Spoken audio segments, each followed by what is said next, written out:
So knowing that, I know what 2y is equivalent to, and I can set that up as an equation. So 2y is equivalent to 12 square roots of 2. And then I would divide both sides by 2 to get y by itself. And that means y is equal to 6 root 2. That's the exact answer. Now you can put it in your calculator if you want to get an approximation or to see if you did it right. So if I take the square root of 2 and then times 6, you should have approximately 8.49.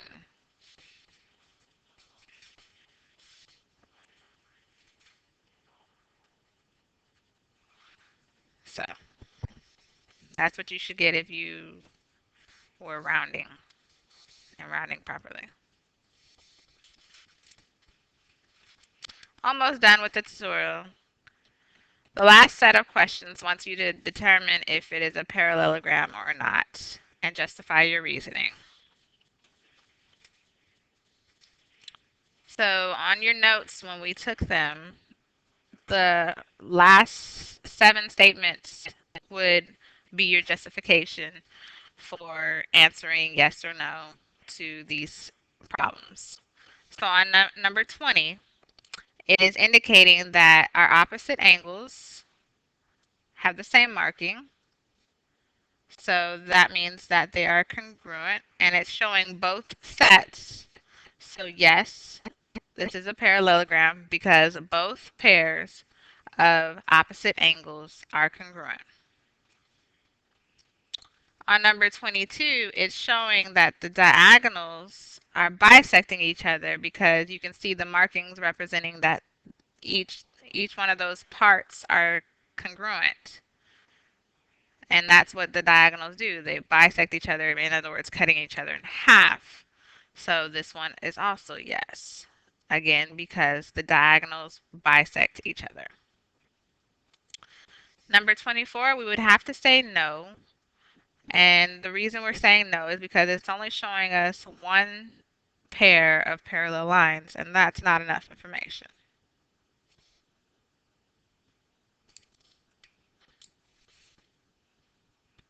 And lastly, number 26. Number 26, I would also have to say no. And it's because it tells us that one set of lines is parallel and the other set of lines is congruent. You are allowed to have the same set of lines be parallel and congruent, but it can't be one or the other. So this is the reason we have to say no on number 26. And this concludes your tutorial. I hope this helps you get your homework done.